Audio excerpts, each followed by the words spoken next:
Hello दोस्तों, नमस्कार। एक बार फिर से आप सभी का स्वागत है हमारे चैनल नर्स लड़र प्रेप पर। जैसा कि दोस्तों आप सभी के लिए एमसीक्यू टेस्ट सीरीज चल रही है। डॉक्टर अतुल गुप्ता आपके लिए एक्सपर्ट्स के थ्रू आपके साथ सारे क्वेश्चंस को सॉर्ट आउट करा रहे हैं। आप उन टेस्ट सीरीज को दीजिए और बहुत जल्दी हम आपके लिए पेड सीरीज लेके आने वाले हैं जो आपके लिए बहुत ज़्यादा कारगर सिद्ध रहेगी नॉट सेट मेंस में। जैसे कि दोस्तों मैंने आपसे वादा किया था कि बहुत एक एक्सपर्ट टॉक्स या फिर जो भी अच्छे जगह पर लगे हुए हैं या फिर प्राइवेट जॉब्स में अपनी अपॉर्चुनिटीज ढूंढ रहे हैं, किस तरह से वो अपने एग्जाम्स को बेहतर कर सकते हैं, किस तरह से खुद को साबित कर सकते हैं, किस तरह से खुद को एक काबिल इंसान बना सकते हैं अपने अलग अलग फील्ड में। तो ऐसे ही मैं एक महानुभाव हमारे राजेश सर हैं हमारे, जिनसे मैं आपको रूबरू कराना चाहता हूँ। इन्होंने अपने नर्सिंग जगत में बहुत कुछ अचीवमेंट्स प्राप्त किए हैं, तो उन्हीं के थ्रू आपके साथ एक एक्सपर्ट टॉक में रखने वाला हूं दोस्तों। तो बस कुछ क्वेश्चंस मैं इनके साथ करूंगा और उनके जवाब ये देंगे हमें। तो सबसे पहले तो राजेश सर, आप खुद का परिचय दीजिए। हेलो, मेरा नाम राजेश है और मैं एक सीनियर नर्सिंग ऑफिसर हूं और मैं लास्ट 10-15 ईयर्स में नर्सिंग जॉब कर रहा हूं, जिसमें काफ़ी इंजॉय कर रहा हूं, मज़ा आ रहा है हमें। ओके, तो आपने प्राइवेट सेक्टर्स में भी काम किया है पहले?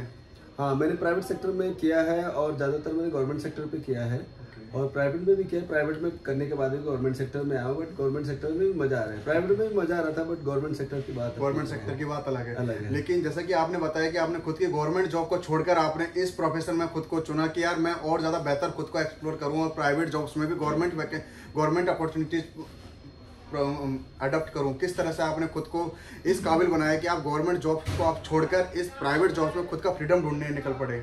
मैंने 2014 के अंदर ज्वाइन किया था गवर्नमेंट जॉब, ऐसे ही मतलब प्राइवेट हॉस्पिटल में ज्वाइन किया था। तो कर रहा था, काफ़ी अच्छा लग रहा था, बट ये था कि आपको प्राइवेट में थोड़ा सा वही है, इनकम का होता है, थोड़ा अर्निंग प्रॉब्लम होती है। तो हमने तैयारी की और मेरा जो है सिलेक्शन भी हुआ, गवर्नमेंट में सिलेक्शन हो गया। 2016 में मेरा गवर्नमेंट सिलेक्शन हो गया। तो फिर आपने कैसे सोचा कि मुझे छोड़ देनी चाहिए वो जॉब और मुझे प्राइवेट सेक्टर में खुद को एक तरह से आगे कंटिन्यू रखना चाहिए? एक्चुअली 16 में जब पास आउट किया उसके पहले ना मैंने काफ़ी नॉलेज गेन कर ली अपने नर्सिंग में। तो क्लिनिकल तो हर कोई करता है आजकल। क्लिनिकल तो देख रहे हैं प्राइवेट सेक्टर के अंदर, आपने देखा होगा कि नॉन मेडिकोज भी जो है काम करके अपना काम चला रहे हैं। तो मुझे लगा नहीं यार, कुछ नया करना चाहिए। मैंने धीरे धीरे लर्निंग शुरू की, क्योंकि मैंने काफ़ी ऑर्थोपेडिशियन के पास सर्जरी में काम किया, जनरल सर्जरी में काम किया और गायनेकोलॉजी में भी काम किया था, मतलब और पेट्स में भी सर्जरी डिपार्टमेंट में सारे से आप काम तो उन चीज़ों को देख के मुझे लगता था यार अभी इतना टाइम हो गया तो मुझे कुछ नया करना चाहिए। फिर तो ये नाम कहाँ से पड़ा आपको कि आपको सेंट्रल लाइन गॉडफादर कहने लगे? ऐसा क्या आपने करिश्मा या इस तरह की आपने ना मतलब कि भूचाल ला दिया कि आपको सेंट्रल लाइन का गॉडफादर कहने लगे कि सेंट्रल लाइन अगर कोई डाल सकता है तो राजेश सर डाल सकते हैं? चाहे एम्स हो, चाहे सफदरजंग हो, चाहे कितने भी प्राइवेट हॉस्पिटल हो, एक ही नाम गूंजता है कि राजेश राजेश राजेश। ऐसा क्या आपने किया? एक्चुअली वो थोड़ा सा ऊपर वाले का मेहरबानी भी है, क्योंकि हमने हर चीज को ना लर्निंग करने की कोशिश की। जरूरी नहीं है कि मतलब हर चीज को कोई बड़ा चीज है आप तभी उसको सीखो, है ना।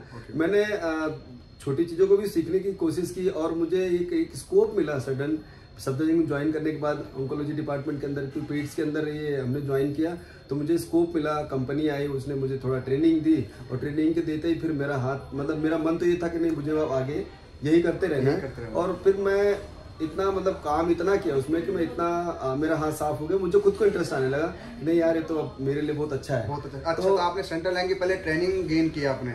मैंने ट्रेनिंग किया है सेंट्रल लाइन और पिक लाइन की, इसकी सारी ट्रेनिंग की है। और उसके करने के बाद में धीरे धीरे करके मैं जैसे जैसे करता रहा, मेरा मतलब हाथ बिल्कुल एकदम साफ हो गया करने में। और उसके बाद क्या हुआ कि धीरे धीरे कंपनी वालों ने मेरा थोड़ा सा एम्स के अंदर भी उन्होंने हमारा इंट्रोडक्शन किया, अप्रोच किया। तो कभी कोई वहाँ पे कोई केस फंसता था तो मैं जाता। तो जैसा कि स्टूडेंट्स आपको पता है कि सेंट्रल लाइन और पिक लाइन के ये गॉडफादर हैं एक तरह से यहाँ पर हमारे।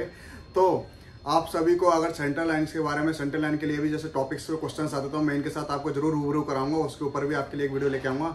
अभी के लिए आपसे नेक्स्ट क्वेश्चन है कि what is your main work in private hospital? आपका मेन वर्क क्या रहा प्राइवेट हॉस्पिटल, प्राइवेट सेक्टर में? आपने किस तरह से खुद को देखा, किस तरह से आपने खुद को वहाँ पर एक्सप्लोर किया प्राइवेट सेक्टर में? प्राइवेट सेक्टर में तो देखो इनिशियल यही था कि आप जब आपको नॉलेज नहीं होती तो लोग कुछ भी करवाते हैं आपसे। कब आपके दिमाग में पहली बार ये ख्याल आया कि यार नहीं, अब मैं सिर्फ है ना डिग्री लेके ना काम नहीं चला सकता या फिर गवर्नमेंट के लिए काम नहीं कर सकता, आपको आगे कंटिन्यू करना पड़ेगा प्राइवेट में? क्लिनिकल तक करके मैं परेशान हो गया था यार। रोज सुबह उठ के बस एंटीबायोटिक करना, वाइटल्स लेना, आयो चार्ट करना। तो मैंने 4-5 साल ही किया, फिर मुझे लगा नहीं यार इसमें कुछ ना कुछ मुझे आगे करना है, क्योंकि क्लिनिकल करके तो आगे भी यही चलता रहेगा, तो मैं कुछ अपने स्पेशलाइज कर लेता हूँ। फिर मुझे स्कोप मिला, कंपनी की तरफ से मुझे ट्रेनिंग करवाई और धीरे धीरे मैं उसमें ट्रेड हो गया। तो मैं अपना आगे फिर बाकी कुछ प्राइवेट सेंटर्स भी हमें तो कभी मतलब वहाँ भी मैं as a trainer, as a patient के रिगार्डिंग कहीं कुछ इशू आता है तो स्टूडेंट आप सभी को पता लगा कि अपने जो main work profession private hospital में यही है कि खुद को आप एक्सप्लोर करिए। स्टार्टिंग आप ये मत सोचिए कि मेरे लिए सैलरी मैटर करती है, आप खुद को एक्सप्लोर कीजिए। सबका कहने का मतलब ये जितना आप खुद को एक्सप्लोर करोगे उतना ही ज्यादा आप एक अच्छी नॉलेज गेन करोगे और खुद को एक अच्छी मुकाम पर हासिल करोगे। अगला सवाल मेरा आपसे ये था कि how you approach yourself in any government hospital as an contractual staff और प्राइवेट परमानेंट स्टाफ। किस तरह से आप खुद को अप्रोच किया आपने गवर्नमेंट हॉस्पिटल्स में कि वो मुझे रखें या फिर वो खुद आगे से मुझे अप्रोच करें। जिन स्टूडेंट्स के पास अपॉर्चुनिटी नहीं होती कि यार मैं गवर्नमेंट की प्रिपरेशन कर सकूं या फिर गवर्नमेंट की प्रिपरेशन करते करते वो थक चुके हैं और वो अब चाहते कि नहीं अब तो मुझे कहीं ना कहीं तो लगना है, कहीं ना कहीं इस तरह से लगना है कि जिस जगह मैं लग जाऊं उसके बाद मुझे कहीं से वहां से निकाला ना जाए या फिर वहां पर एक बहुत अच्छे जोन के साथ खुद को एस्टैब्लिश कर पाऊं। तो यही शर्तें सर प्राइवेट सेक्टर में बहुत काम किया, लेकिन खुद गवर्नमेंट हॉस्पिटल्स ने अप्रोच किया। गवर्नमेंट हॉस्पिटल में अप्रोच करने के बाद इन्हें खुद गवर्नमेंट हॉस्पिटल में लाया गया और ये गवर्नमेंट हॉस्पिटल में अपनी पिछले 10 साल से सेवा दे रहा है, बहुत अच्छी पोस्ट पे खुद को एस्टैब्लिश किए हुए हैं। तो सर आपको किस तरह से अप्रोच किया गया यहाँ पर, आपने किस तरह से गवर्नमेंट हॉस्पिटल में अप्रोच किया? एक्चुअली इनिशियल जो है मैंने ज्वाइन किया था वो 2014 में मैंने एक प्रोजेक्ट में ज्वाइन किया था काम, मतलब हॉस्पिटल ज्वाइन किया था। और उसके बाद धीरे धीरे करके मुझे ऐसा लगा कि नहीं यार मतलब प्रोजेक्ट में तो वो खत्म हो गया, फिर जी बैठे रहो घर पे कहीं। फिर मैंने कुछ प्राइवेट जॉब की है हॉस्पिटल के अंदर, वहाँ भी मतलब टाइम पास था, मुझे कुछ ढूंढ रहा था कि मैं कुछ अच्छा सा होना चाहिए। तो आपका ये होना चाहिए कि मुझे कहीं एस्टैब्लिश मिल जाए। जी। तो मेरा एम ये था कि बस आपको हर चीज को सीखना है कि आपको कहीं ना कहीं कोई क्लिक चाहिए, और हर चीज को मैंने लर्निंग किया है, छोटी से लेकर बड़ी चीजों को मैंने मेडिकल में हर चीज को सीखा है, चाहे वो लैब का काम हो, चाहे सैंपल कलेक्शन का हो, चाहे सेंट्रल लाइन का हो, चाहे पिक लाइन का हो, चाहे न्यूट्रिशन हो। इन चीजों में मतलब मैं अपने आप को बिजी रखा कि खुद को इस तरह से फ्रीडम दिया कि कहीं भी कुछ भी काम सीखने को मिले तो आपने सीखा, छोटा बड़ा नहीं समझा, कोई छोटा बड़ा नहीं समझा। और मैं अभी भी नहीं समझता, मुझे जो काम मिलता है इंक्लूडिंग कभी मुझे ट्रॉली खींचने की जरूरत पड़ती है तो मैं ट्रॉली भी खींचता हूं। ये होना भी चाहिए, पेशेंट केयर जब तक हम नहीं करेंगे आपके मन में ये ह्यूमैनिटी नहीं होगी तब तक आप आगे बढ़ भी नहीं सकते। हां, तो बस होनी भी चाहिए।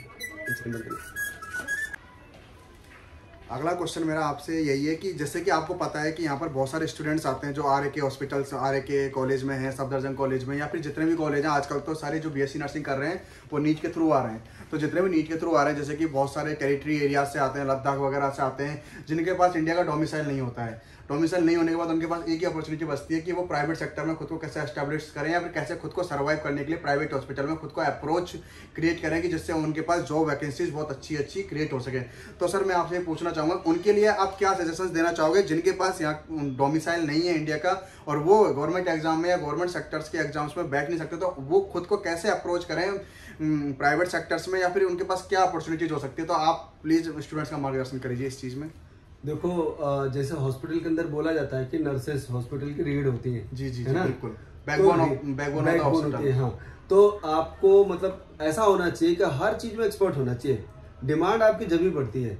मुझे नर्सिंग प्रोफेशन में कई बार लगता है हमारे पास इतने टैलेंटेड बच्चे आते हैं, नीट क्लियर करके आते हैं, वो पास भी करते हैं, बट कई बार मैंने स्टूडेंट्स को देखा है कि उनका जो लर्निंग वाली चीज है ना, जो बेसिक चीज है, थ्योरेटिकल तो हर कोई पढ़ता है, लेकिन आपको बेसिक चीज भी लर्निंग करना बहुत जरूरी है। ठीक है, तो मैं ये सोचता हूं कि लर्निंग से मतलब किस तरह से कि क्या आना चाहिए, जैसे राइस ट्यूब डालना आना चाहिए उन्हें या फिर जो भी कुछ डाल रहे हैं उनके बारे में पता होना चाहिए, आप अगर के बारे में पता होना चाहिए, मतलब क्या अगर आप एक सिंपल सा कैनुला डालने का एक्सपर्ट हो जाते हैं ना, तो आपकी डिमांड कैनुला डालने के लिए ही आपको याद किया जाएगा, जैसे कि आपको याद किया जाता है। वो तो बस एक्सपर्टीज है अपनी कि भाई ठीक है, हमें लगता है कि लोग हमें डिमांड करते हैं तो मैं उनको कभी मना नहीं करता, किसी काम के लिए नहीं मना करता। मैं अपने हॉस्पिटल में किसी भी स्टाफ को, चाहे वो डॉक्टर्स हो, चाहे फैकल्टी हो, चाहे स्टाफ हो, इंक्लूडिंग 4th ग्रेड हो, कोई भी हो, आप सबको समान समझते हो कि यार सब एक ह्यूमैनिटी के नाते मुझे करना चाहिए चीज, ये मेरा काम है, ये मेरा प्रोफेशन है।